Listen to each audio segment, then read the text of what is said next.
Hi friends, ഞാൻ സ്വപ്ന. ഞാനിതിലൂടെ ഉണ്ടാക്കുന്നത് ബിസ്ക്കറ്റാണ്.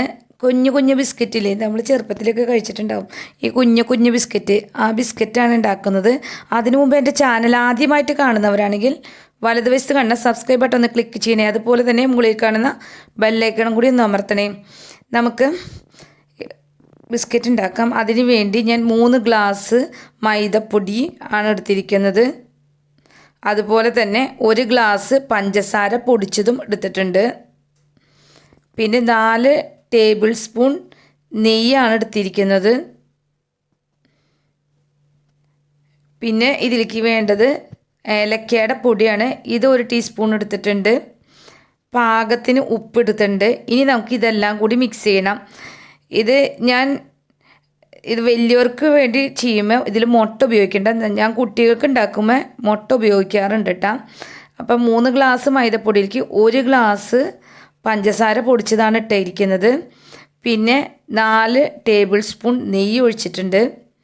ഞാൻ കുട്ടികൾക്കാണ് ഉണ്ടാക്കുന്നത്, അത് കാരണം 1 മുട്ടയും കൂടി ഞാൻ ഇതിൽ പൊട്ടിച്ചിടുന്നുണ്ട്. 4 ടീസ്പൂൺ നെയ്യ് ഒഴിച്ചു. ഇനി 1 മുട്ടയാണ്. ഇത് നമ്മൾ ആവശ്യമുണ്ടെങ്കിൽ മാത്രം ഉപയോഗിച്ചാൽ മതി. ചിലർ മുട്ട കഴിക്കാത്തവരുണ്ട്, അത് കാരണമാണ് ഞാൻ ആദ്യം പറയാഞ്ഞേ.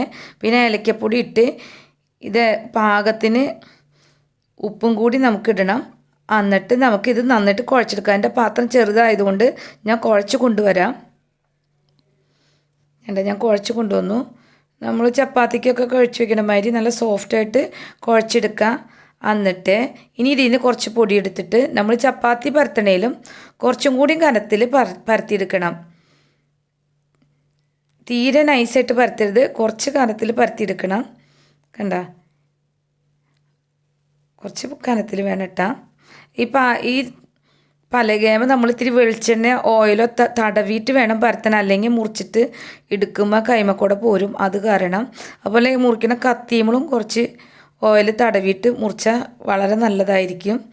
ഇനി പല ഷേപ്പിൽ നമുക്ക് വെട്ടിയെടുക്കാം. ഞാനിപ്പോൾ സ്ക്വയറായിട്ടാണ് വെട്ടിയെടുക്കുന്നത്. നമുക്ക് എന്ത് ഷേപ്പിൽ വേണമെങ്കിലും വെട്ടിയെടുക്കാം. ചിലർ ഇത് ഓരോ പടങ്ങളൊക്കെ വെച്ചിട്ട് വെട്ടിയെടുക്കും. എങ്ങനെ വേണമെങ്കിലും നമുക്ക് വെട്ടിയെടുക്കാം കേട്ടോ. വളരെ എളുപ്പമാണ്. കുട്ടികൾക്ക് ഇത് ഉണ്ടാക്കി വെച്ച് കഴിഞ്ഞിട്ടുണ്ടെങ്കിൽ ഇടയ്ക്ക് പിള്ളേർക്ക് കഴിക്കാം. ഇനി നമുക്ക് തവ വെച്ചിട്ട് ഓയിൽ ഒഴിക്കാം. ഓയിലേക്ക് നമ്മൾ ഈ മുറിച്ച പീസുകൾ ഓരോന്നിട്ട് വറുത്ത് കോരണം. വറുത്ത് കോരുമ്പോൾ ഇങ്ങനെ തകർച്ച ഉണ്ടാവില്ല. അത് ഇരുന്ന് കഴിയുമ്പോൾ നല്ല കറുകറുന്ന് ഉള്ള ബിസ്ക്കറ്റായിട്ട് കിട്ടും. നല്ല ടേസ്റ്റാണ്. കുട്ടികൾക്ക് ഇപ്പോൾ വെക്കേഷനൊക്കെ അല്ലേ, പിള്ളേർ വീട്ടിലാണല്ലോ എല്ലാവരും ഇരിക്കണേ. അപ്പോൾ പിള്ളേർക്കൊക്കെ ഇടയ്ക്ക് കഴിക്കാൻ നല്ലതാണ്. എല്ലാവരും ഉണ്ടാക്കി നോക്കണം. നല്ല ടേസ്റ്റാണ്.